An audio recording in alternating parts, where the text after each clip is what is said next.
Hello and welcome to this week's coffee vlog. It's now the 11th of December. It's Friday and I'm on the way to do a delivery. One of my superstar customers managed to forget that being a coffee shop, it's quite important to have a box of coffee on hand to serve people from. So they've run out and not going to have any for the weekend, so I'm dashing out to do that, and then a trip to Sowerby Bridge. So I thought I'd bring you on for the ride. So it's been another busy week. Guess what? Surprise there. Obviously, in fact, I do have to apologise for last week's vlog, which went completely wrong again. I'm not sure what happened. In fact, I'm checking now to see if it is recording.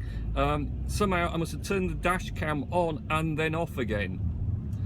Don't quite know how I managed that little trick. So when I came to actually nick the vlog together, I hadn't actually got any dash cam footage to go with it, so I ended up using the days before, which was considerably shorter trip than the Fridays, and didn't really match up in any way. But you know, these things happen, don't they?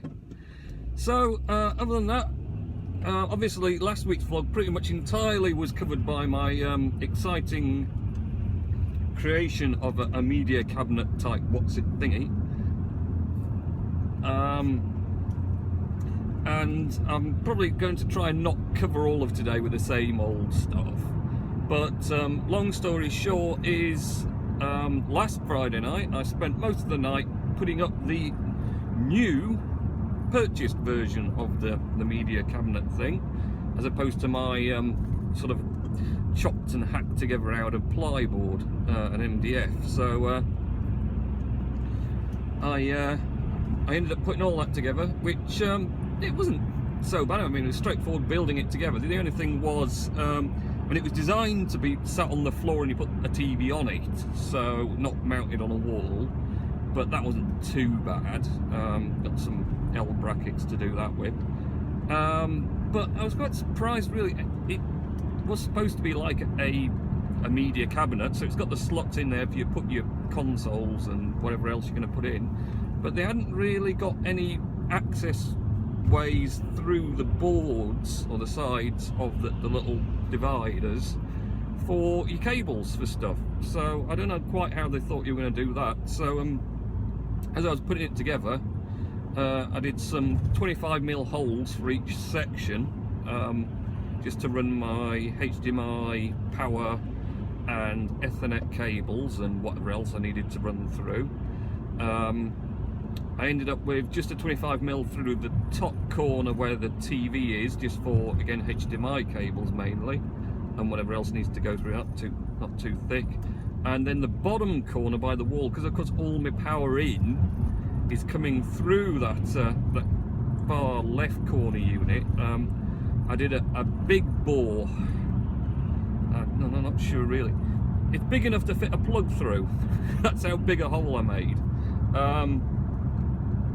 So I bored that through. It was the biggest hole cutter I had, circular hole cutter. Bored that through to get all the power cables and whatever else. So did all that and got it all put together.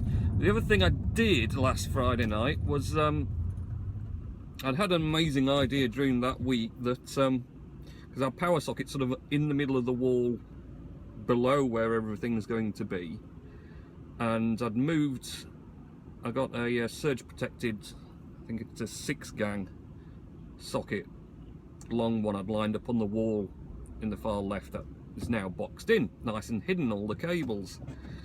And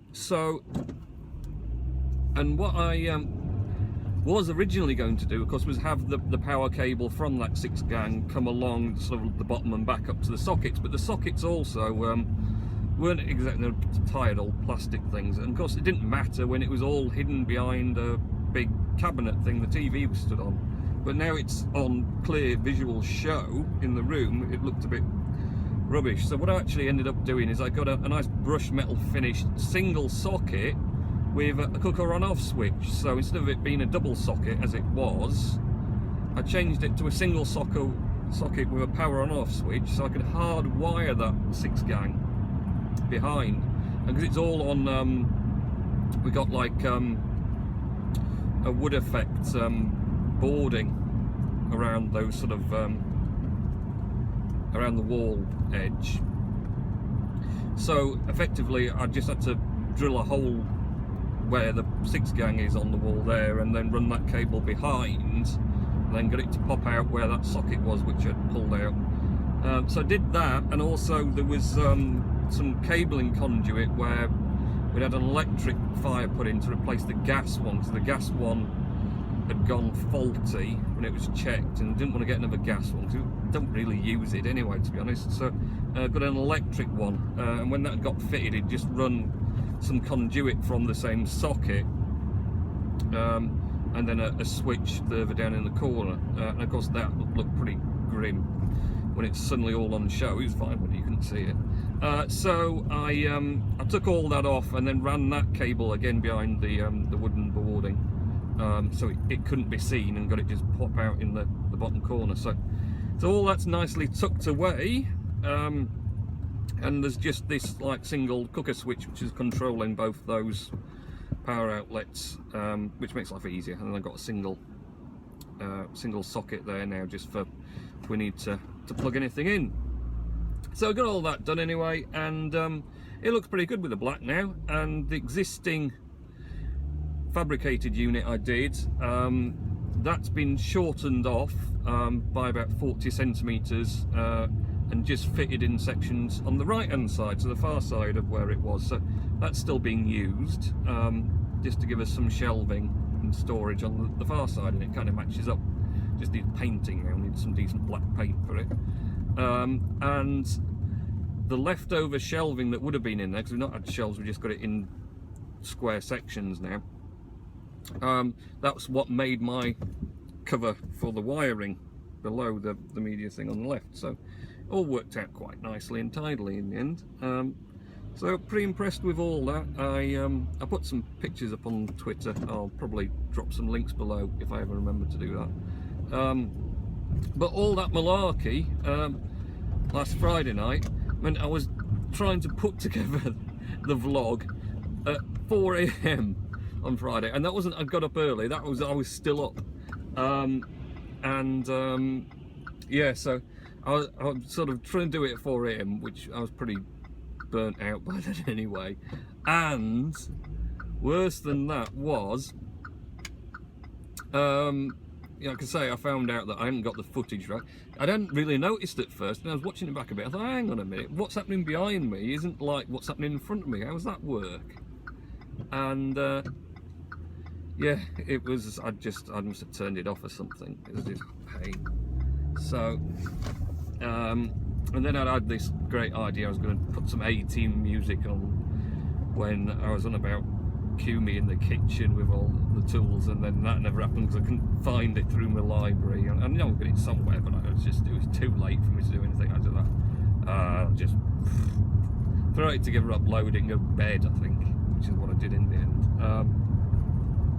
So yeah, that was that, and yeah, it's pretty good in the end. It's surprising how much more room we've now got, because of course you've got something in the corner, the big cabinet that held everything, and because it was much bigger than the things in it, but also it was at an angle, so there was a big space behind it that was just full of cable mess, to be honest. And then so you lost all that space because it was angled, because you needed a bit of angle for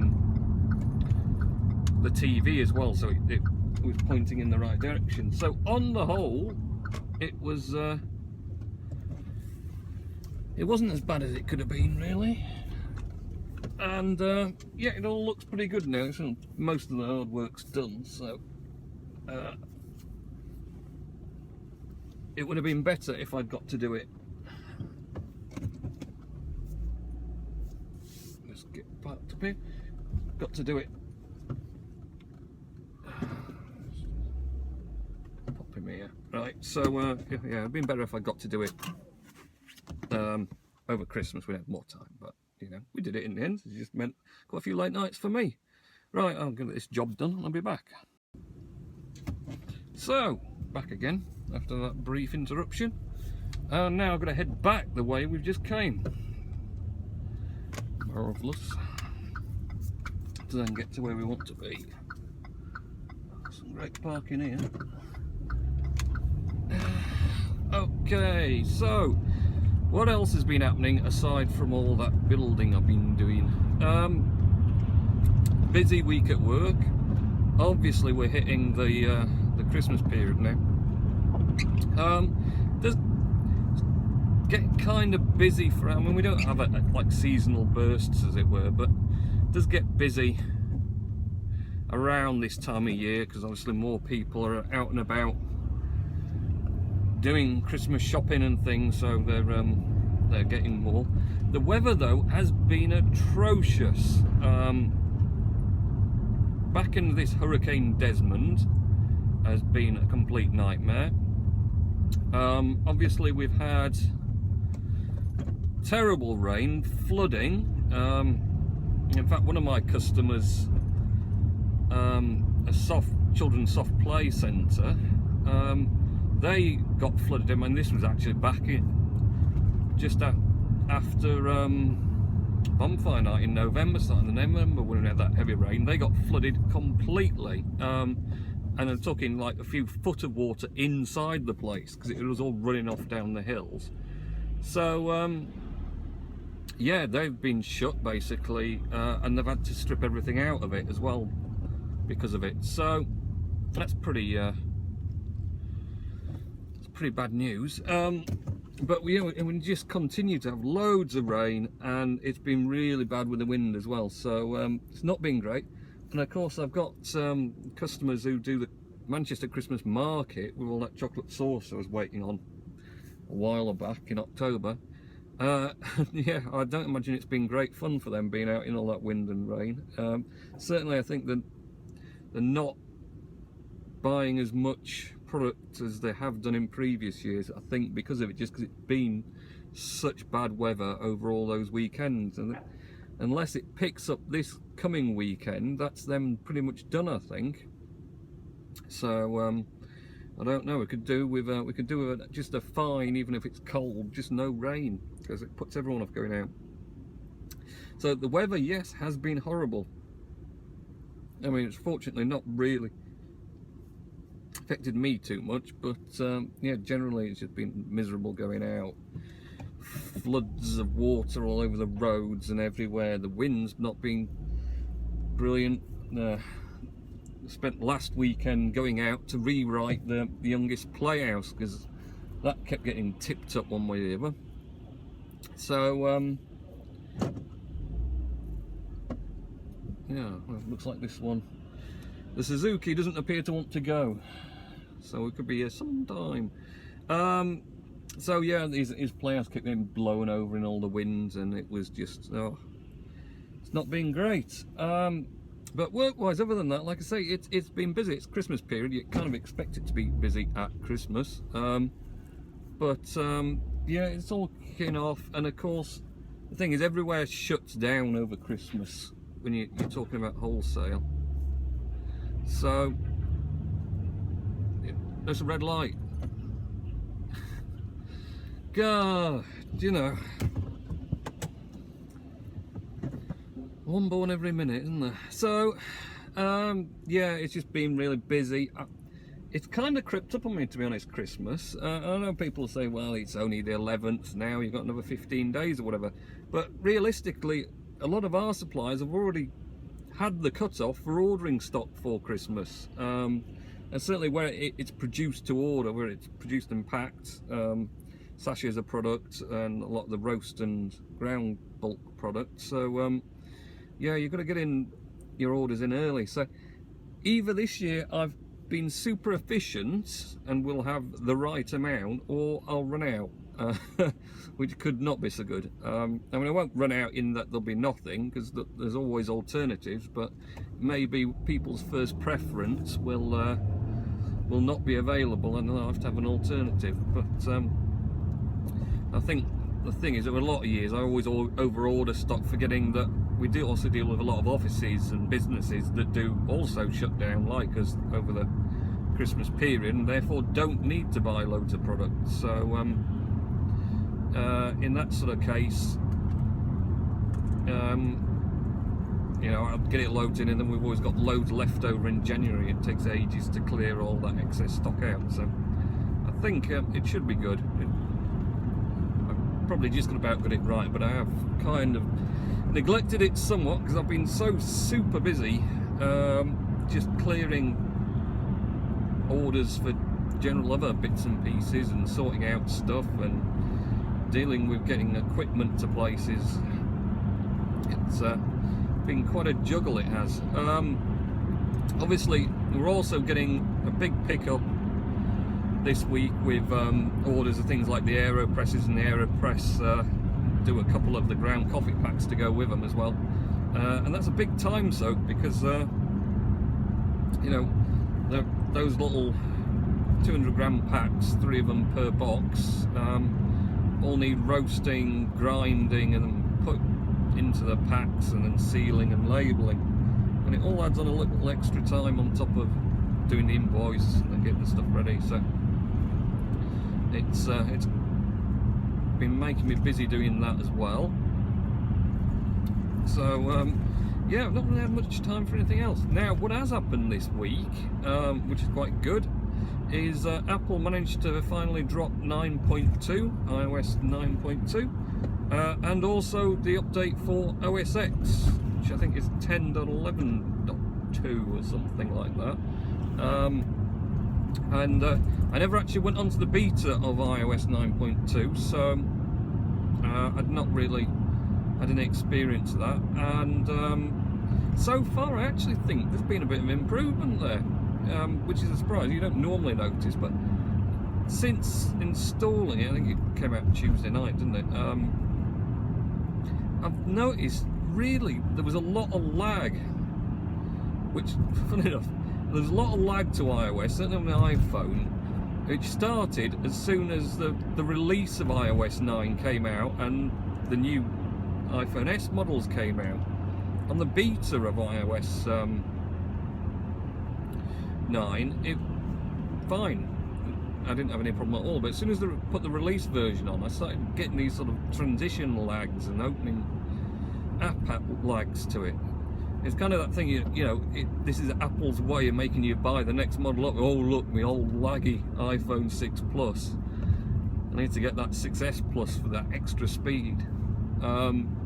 So yeah, I was thinking, oh, what's happening about that? But that suddenly magically disappeared when I did the update to 9.2 somehow. So I don't know if they did a bit of optimization in the background, or did they just you know, downclock the processor for 9.2 at that time when they're releasing the new iPhones to make people feel they've got a laggy phone. And now that they know they've got the, you know, the most of the people that are going to upgrade, they've just set everyone's older iPhone 6 and 6 Pluses back to normal operating speed. Of course, Apple wouldn't do something like that, would they? But anyway, so it's 9.2 is making it better. And of course, for the people with the new Apple TVs, they can now use their phone and watch, finally, to control their Apple TV and input stuff, so that's good for them as well. So really, yeah, it's been one of those incremental updates that's actually been quite good. Not a lot. I mean, obviously I was already running the beta of the OS X updates, so I'm not actually not going to make that one. So yes, I was already running the beta of the OS X updates, so there's not a lot to say about that, really. I just feel it runs okay, to be honest. The MacBooks have been going well. I've been quite happy with the sort of quality of performance of those. So yeah, they're fine, and that's all right. And obviously there's a bit of an update to the watch, but I can't say I've noticed a great deal. That's just been chugging away on its own quite merrily. Did actually quite well last weekend on the Saturday. I think I put it on about, God, 8 o'clock. 4 hours sleep, I think it was, or whatever I got. And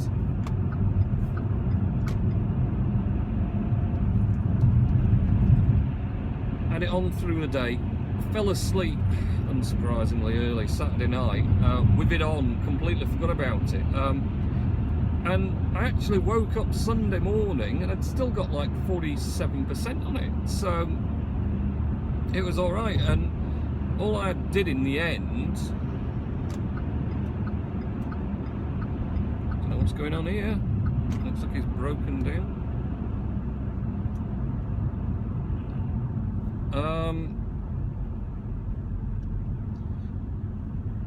I'd put it on charge a bit while I had a shower on the Sunday morning, and it did me all the way through. So it pretty much nearly did 2 full days and on overnight as well, which is not too bad. And then you get other days. I think yesterday it was down to 37% when I put it on charge at 3 AM, but that was only because I'd fallen asleep and then woken up at 3 to go to the loo and thought I better put my watch on charge.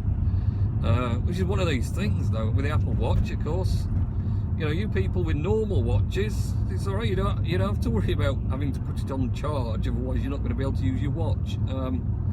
It is a usual sort of go to bed thing, but the thing is, it just depends. Sometimes I'll doze off and leave it on, and then I've got to remember to wake up.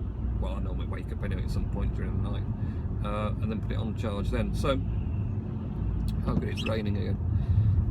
So yeah, the watch has been going all right. I don't think the update's really made a huge amount of difference to it, but it's running well and it's getting all the notifications through and doing everything I really want it to. So yes, although I see them already planning on announcing for next March the next generation with all the updates to it. I don't think I'll be that bothered about that, to be honest. I think whatever extras there might be to it, I don't think it's going to bring a great deal more than it's got already.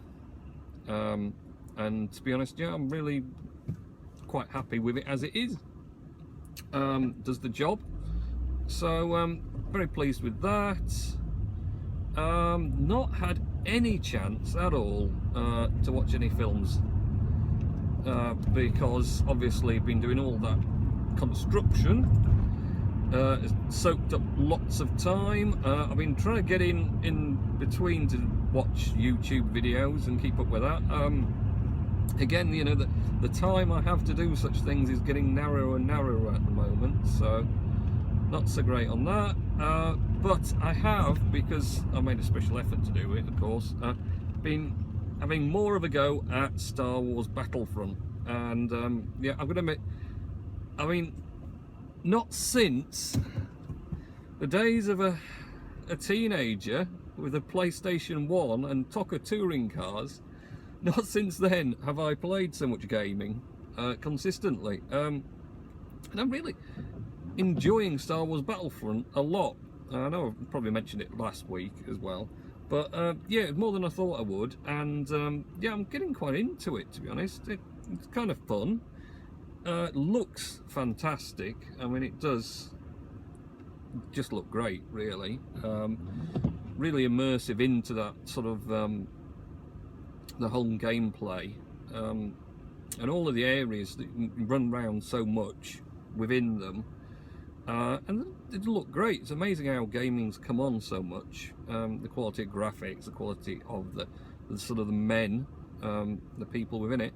So I've been enjoying Star Wars Battlefront a lot. I've actually managed to find what I think is my favourite of the game, because there's quite a few different game types and variations and whatever else, but my favourite by far is at the moment heroes versus villains. Now this is probably mainly to do with the fact that I can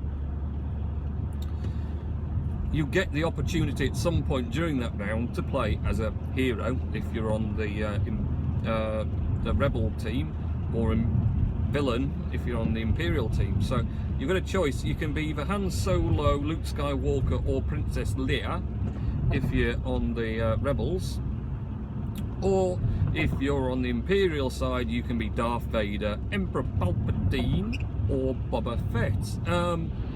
And the whole concept of this is you have a number of rounds played, and the winners of that round are the ones that kill all the heroes first. So it's an all-out battle to kill the heroes.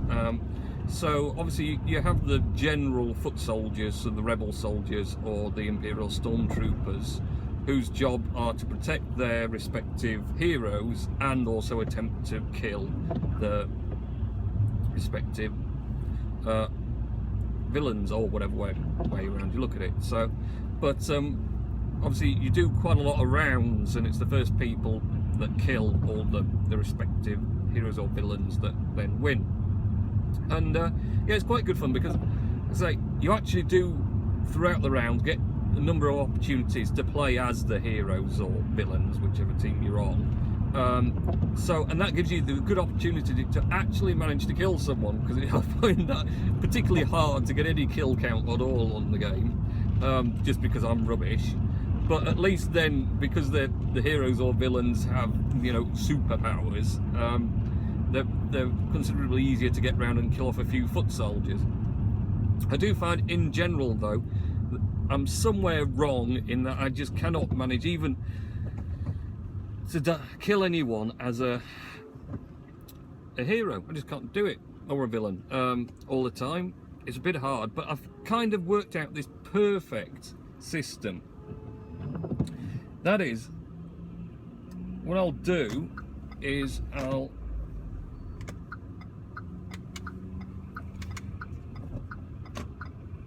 if I'm one of the heroes or villains in that scene, what generally happens is all three of those, whichever side you're on, immediately start running towards the enemy fray to get in and try and attack their opposing counterparts. And what I've realised is this is probably a bit of a foolish thing, because then, you know, if your heroes die quickly, it's over, you're done. So what you need to do, or what I do anyway, is I run the opposite way quite bravely. So whenever I'm a hero or a villain, I run away from the battle and go and hide somewhere. So this doesn't actually work very well, I found, if everyone else on your team is as rubbish as I am, because then what happens is they immediately die, the other two heroes, and then the respective other lot, be it the villains, all then come in mass to attack me, and I've not got much chance then on my own against three of them lot. But the theory does work quite well if you've got some half-decent players on, because what will happen is, by keeping out the way, it gives all the foot soldiers a chance to have a go at my counterparts that need getting rid of. And also, of course, the other heroes can just dive straight in and do what they're doing. But if they die, it does prolong it long enough that maybe all the foot soldiers will have sort of notched away some of the health of the villains that are coming for us, and I can then just plough on and maybe pick off the last one or two if they're still alive with the help of my foot soldiers. So yeah, that's pretty good. And like I say, generally it's been helping me rank up as well, because if you can get on the winning side, you get a load more bonus game points, and that then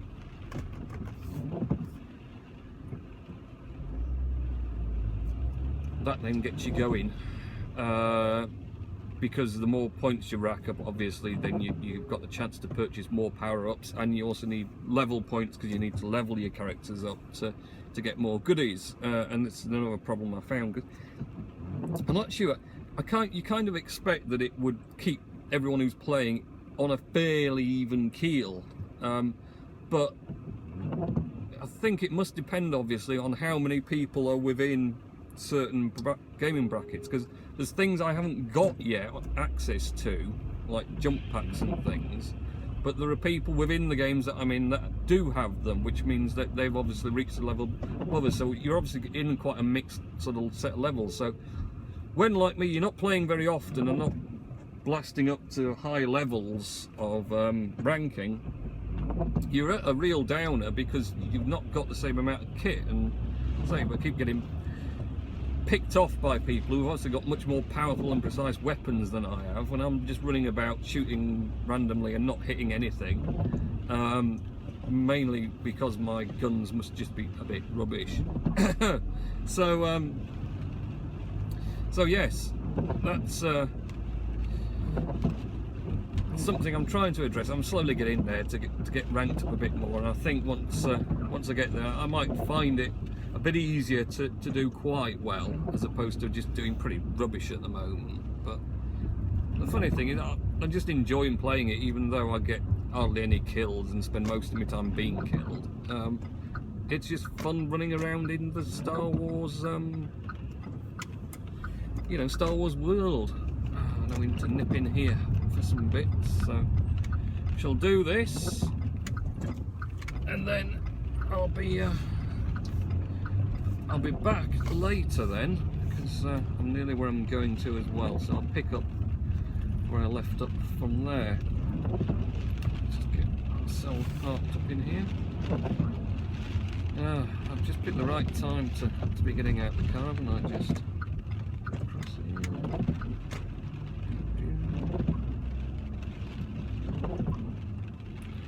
Good parking spots up here. No, not those. Where shall we go? Go here. Right. I shall catch you a bit later on. Hello and welcome back to the coffee vlog. Different location now. I did pick the worst time to be going in that Tesco's. Oh, talking of the rain, it just poured down at that point and got even worse as I was coming back out again. So lovely and soaking wet for that job. We're done up here now, so heading back to work. And yeah, this is going to be a pretty long vlog, so I imagine only the hardened of viewers, Bob, will watch all the way through, or we'll maybe just skip to the best bits. I could always just annotate little sections where I think you may find some interest. Probably none, actually. You find none anyway. But talking of animations, though, that does remind me, a new YouTube channel I'd advise to watch, enjoy the first video of, and that's from WelshDashCam. Yes, as the name suggests, it's dashcam footage of roads mostly around Wales, and where the person travels around. I seem to be a little bit fuzzy there. I wonder if I've got some damp on my camera. Yeah, dashcam footage mostly of appalling driving. A bit like that bloke who went through the red light earlier on, actually. But yes, good channel to check out. I'll try and remember to drop a link. I say I'm going to drop a link down below, and then I just never do it. So this guy's turning into an imaginary road there. Yeah. Get across. Always busy down here this time. So yeah, WelshDashCam, highly recommended. It was good viewing, enjoyed watching it, and yes, I picked up a few tips on video editing as well, because there's some great use of. I never really thought of doing it. I've not thought a lot. There's probably loads of stuff I should do on video, but I don't really have the time. No time. It's always a problem, isn't it? Yeah, it's annotations to the video to point where to look at cars and things. I never really thought of putting that on or trying to do that or anything. So I saw that, so I did do that on a video. You probably would have caught following that guy with his interesting registration, if you caught that video. Yeah, because he was a bit of an interesting one to follow. So I had a go at that. So that's quite interesting. There's so many features, obviously, in these video editing programs. Millions of features. I've not really got into looking into them to find, you know, find what I can do. But I had a bit of a play around with that, and yeah, it's a new channel to look at. So definitely worth getting into and have a look there. WelshDashCam. So I'll drop a link below if I remember to do that, of course. So returning back to Star Wars Battlefront, not the game itself, but the gaming, because of course, the one problem is it's on the PS4. The PS4 is downstairs in its new home, of course, in the media cabinet, but I don't get a great deal of time, of course, to play on it downstairs because everyone else is using the TV for normal TV things rather than gaming. So I ended up getting, which was ridiculously cheap anyway, but I got a PS4 TV box, which is basically just a PS Vita main board in a little unit. So I could do remote play upstairs. I tried it with Android TV and that it kind of worked, but it wasn't great. I wasn't very happy, to be honest, and I don't think the Android TV box was the best graphics wise to handle that sort of content. So I got a PS4 TV box, and yeah, the remote play on it is mind-blowingly good. Obviously I've got it hardwired by Ethernet, so it's got as much bandwidth as it needs, because I mean, of course, it's doing it directly from the PS4 via my hardwired network to the TV, so it's not even using internet. It's using a wired Ethernet, so it should be as fast as it possibly can be between the two. But honestly, I wouldn't say I could tell that I hadn't carried the PS4 from downstairs to upstairs and just plugged it into the TV there instead. I'm sure someone would say, oh, well, you can tell that the quality of image isn't as good or whatever else. But for me, as far as I can see, it's spot on. Doesn't glitch at all, no glitches or freezes or anything else. It just runs super smooth. It's just like you're playing on the console downstairs, but upstairs. I have been using the PS3 remotes, and I think I'll remember to drag one of the PS4 ones up, because I'm not convinced. Sometimes using the shoulder buttons, I think they got mashed with age when they were used previously, and yeah, I think I might benefit from the newer PS4 ones, because sometimes when I'm trying to throw a thermal detonator, it doesn't always do it, and that's crucial. That could have been another kill I'd got when it doesn't throw one and the guy shoots me instead. Which reminds me, that's another top tip I found for Star Wars Battlefront. Thermal detonators are really good at helping you get kills, because all you have to do is lob the things in the vague direction there might be people, and hope that when they blow up someone's near it. Because obviously shooting's a bit of a nightmare for me at the moment.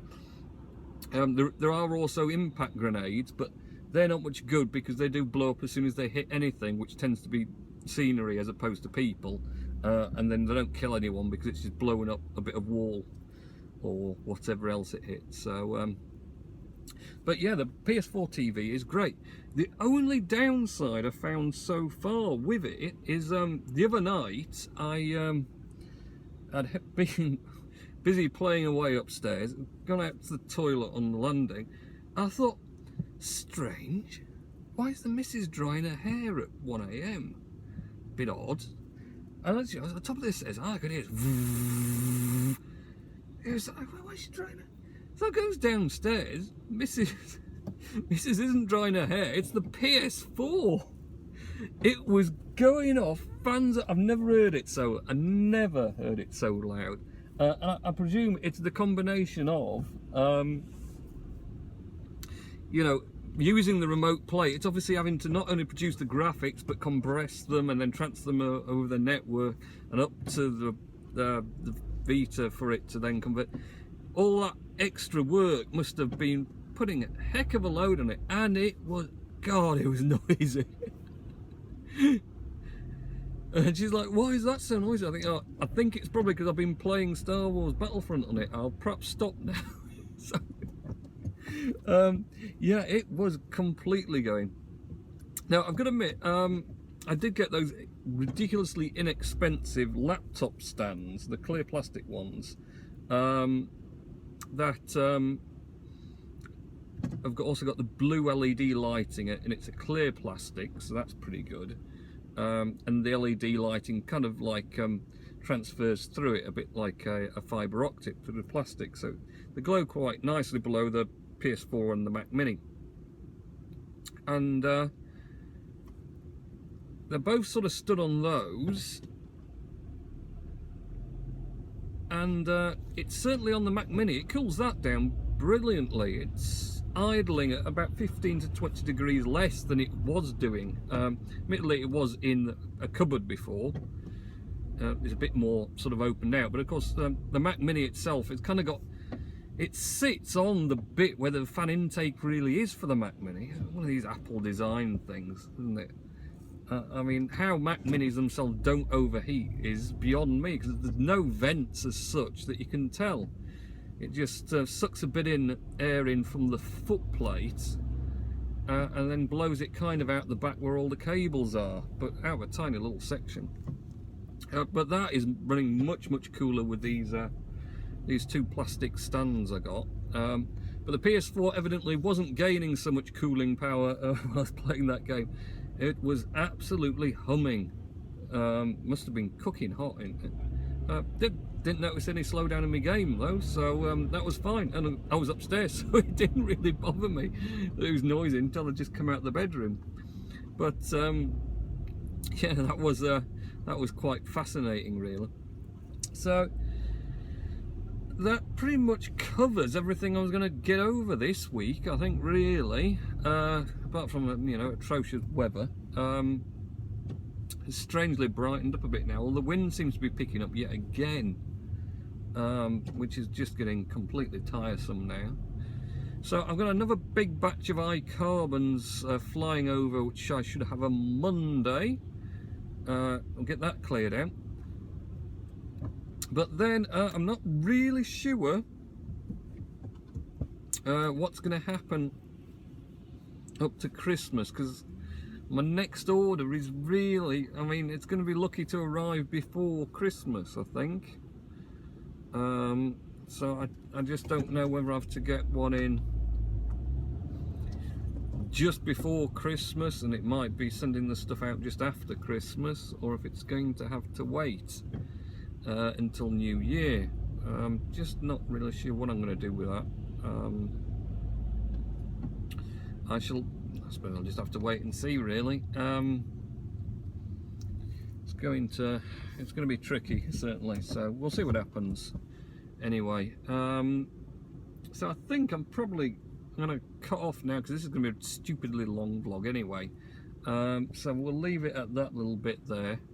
I'm heading back to work now. I should get another, we're on 5 to 1, so I should get another good 4.5, maybe 5 hours work done. Got so much, it's going to be another couple of sacks of post if I get it cleared to go. Yeah, have a good weekend and week next week. I hope you do get caught with your Christmas shopping and get all that done. And I'll be catching you next week with some more exciting news on whatever my endeavours are. Maybe see if we've finished doing all the oh, hey, we've got a delivery. I think I'll turn around and come back on myself then.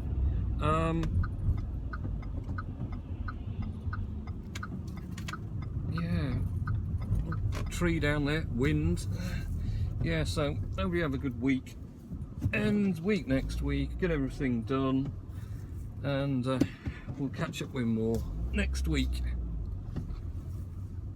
Okie doke, bye.